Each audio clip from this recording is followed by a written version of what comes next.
Trade practical में मैं आप लोगों को जॉब बनाने के लिए क्या क्या स्टेप लिया जाता है उसके बारे में बताने जा रहा हूँ। जैसा कि मैं ऊपर में ही लिख चुका हूँ, job marking step by step. बहुत सारी परेशानियां आती हैं नए लड़कों के लिए, पुराने लड़कों के लिए भी। जॉब बनाते समय जो जो स्टेप्स लेने होते हैं उनको समझ में नहीं आता है कि हम कैसे क्या क्या स्टेप करें तो हमारा जॉब एक्यूरेसी में प्रिपेयर हो सके।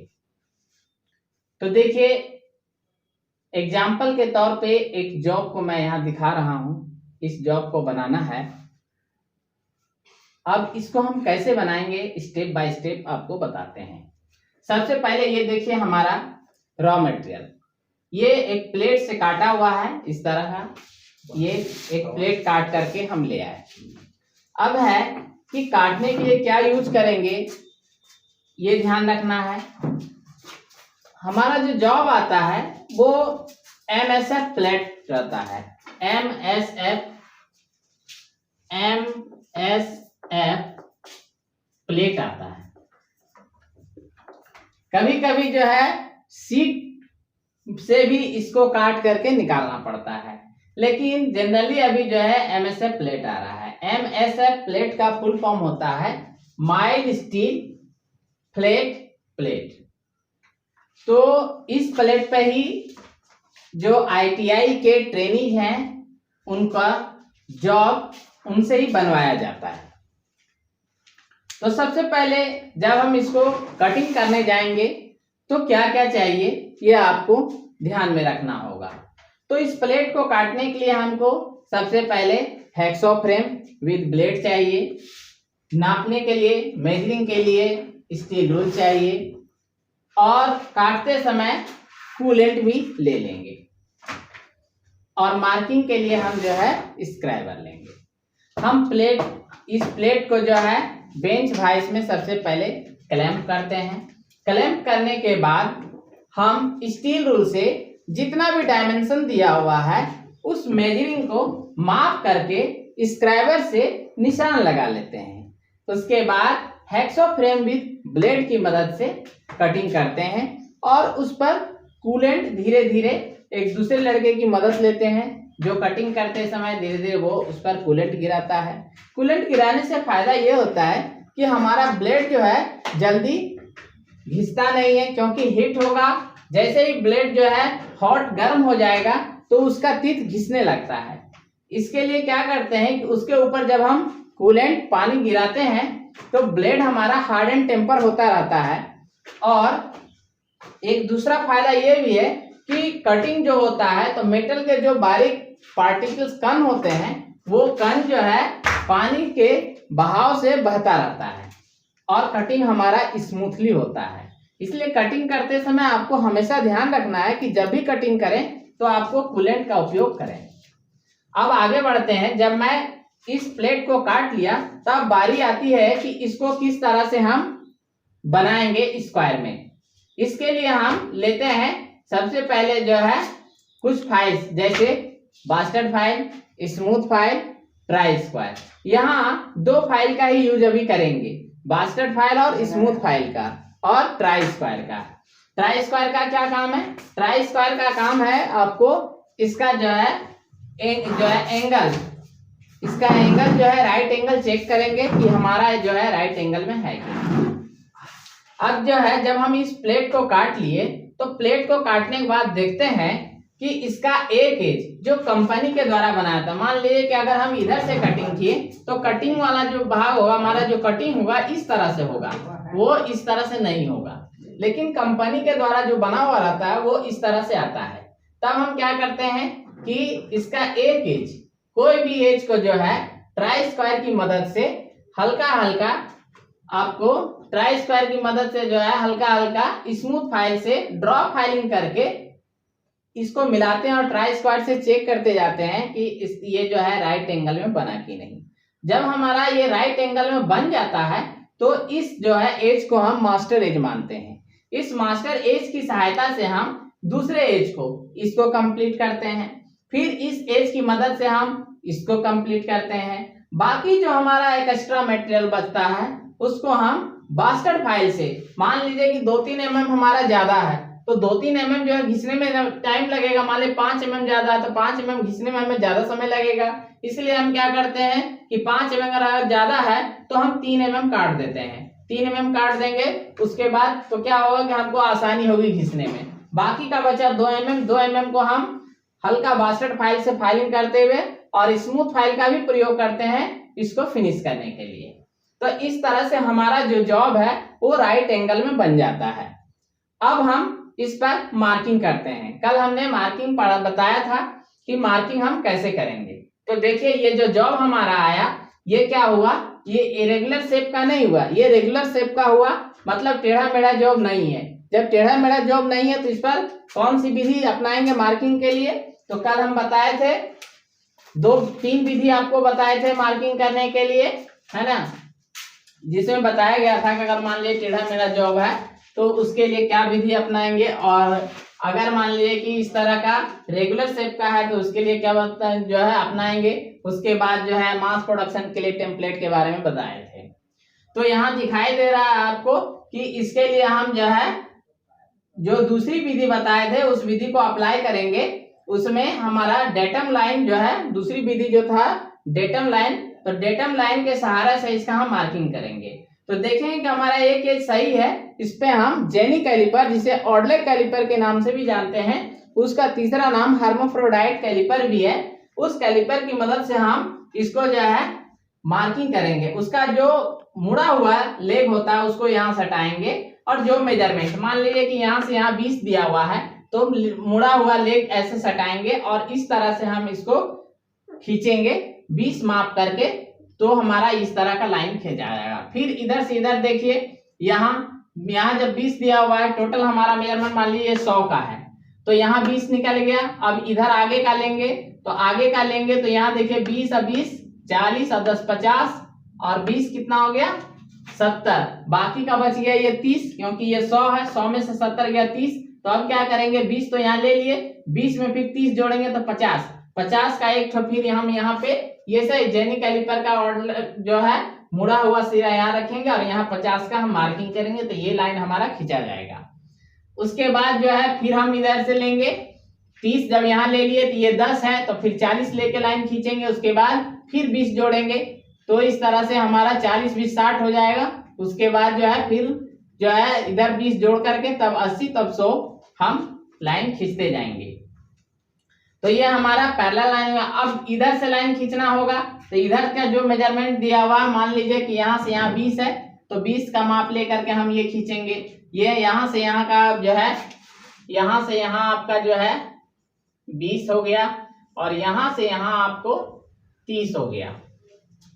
तो ये मेजरमेंट दिया हुआ 30 का लेंगे, उसके बाद हम इसको जो है ये लाइन खींच करके, अब यहाँ देखिए 2 ठो जो है, एक दिया हुआ इसमें 2 ठो ऑपरेशन दिया हुआ है, एक M10, इसमें भी M10 चलेगा। इसमें ऑपरेशन देखिए क्या क्या है, यहाँ जो है ड्रिल होगा और इस पे टेप भी चलेगा, मतलब इसमें थ्रेड भी काटना है। यहाँ पे सिर्फ जो है ग्रुप काटेंगे। यहाँ क्या है, यहाँ का मटेरियल, यहाँ मतलब आपको हाफ राउंड शेप बनाना है और इसका जो अंदर का मटेरियल है ये काट करके हटा देना है।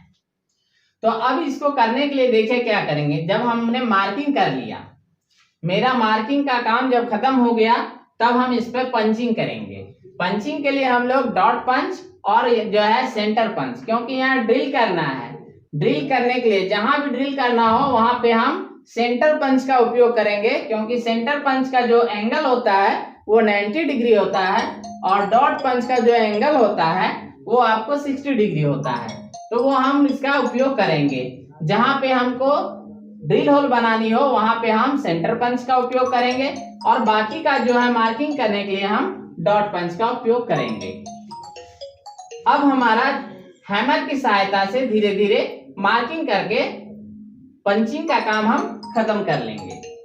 जब हमारा पंचिंग हो जाएगा तब हम अब एक्स्ट्रा मटेरियल को हटाएंगे, क्योंकि ये देखिए मार्किंग होने के बाद ये तो मान लीजिए कि हमारा नहीं कुछ है तो ये एक्स्ट्रा मटेरियल हो गया। अगर इस तरह से मार्किंग मेरा हो गया ये हमारा मान लीजिए कि हम मार्किंग कर लिए, मार्किंग हमेशा बार बार करनी चाहिए।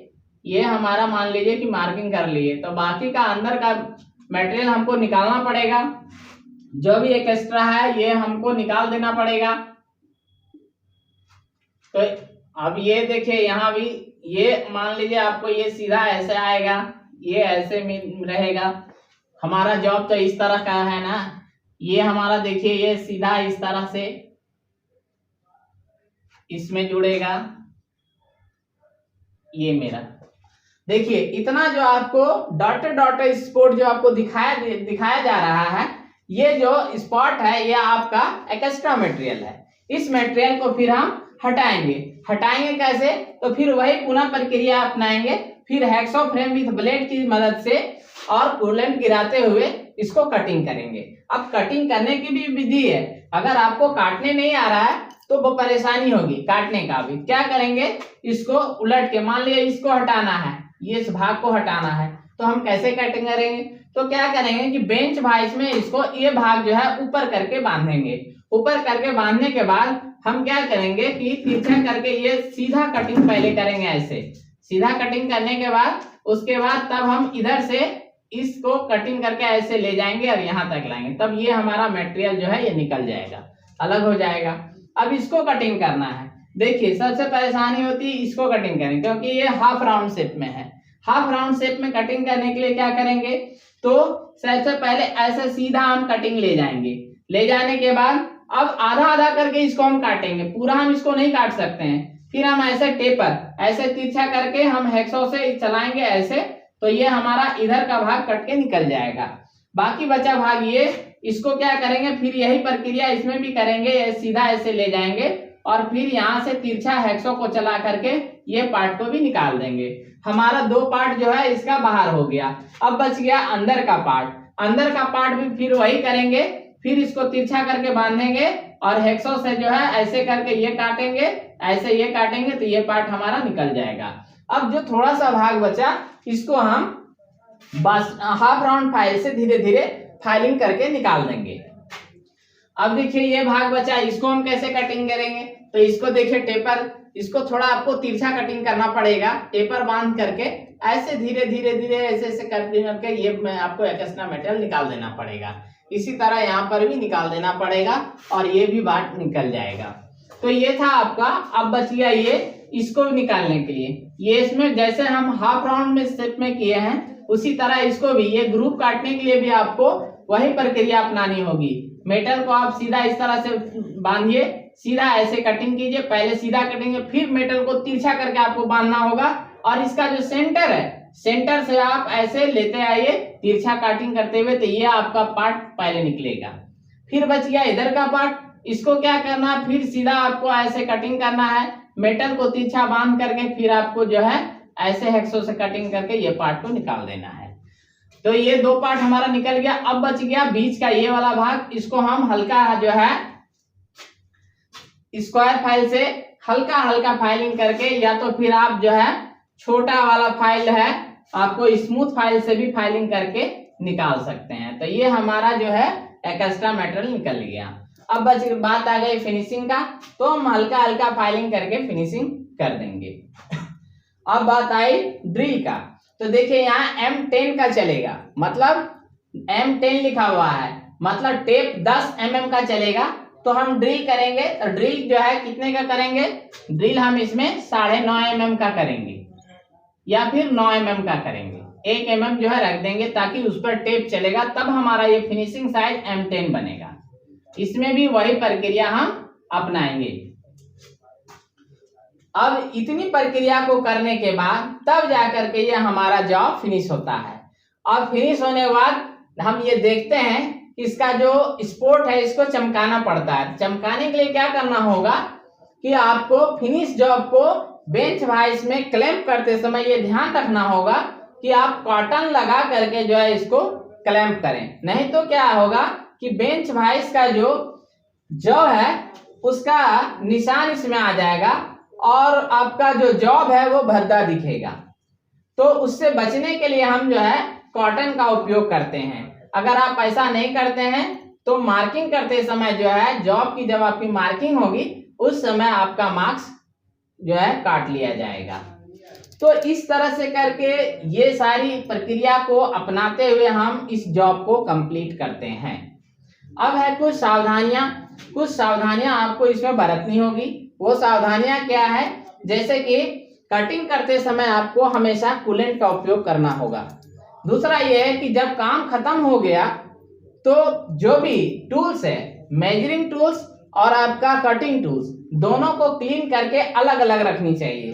अगर हम अलग अलग नहीं रखते हैं तो क्या होगा, अलग अलग अगर हम नहीं रखेंगे तो ये होगा कि जो मेजरिंग टूल्स की एक्यूरेसी है वो खराब हो जाएगी। हम जो भी मेजरमेंट लेंगे वो गलत मेजरमेंट आएगा। तीसरा ये है कि हमेशा मेजरमेंट लेते समय ये आपको ध्यान रखना है कि मेजरमेंट हम सही लें। अगर गलत मेजरमेंट ले लिए तो जो आपका जॉब बनेगा वो गलत बन जाएगा और इतना जो आप मेहनत किए वो आपका मेहनत बेकार हो जाएगा। चौथा ये है कि जब पूरा फिनिश हो जाए तो जॉब के ऊपर ग्रीस लगा दीजिए ताकि जो है इसमें रस्ट जंग ना लगे।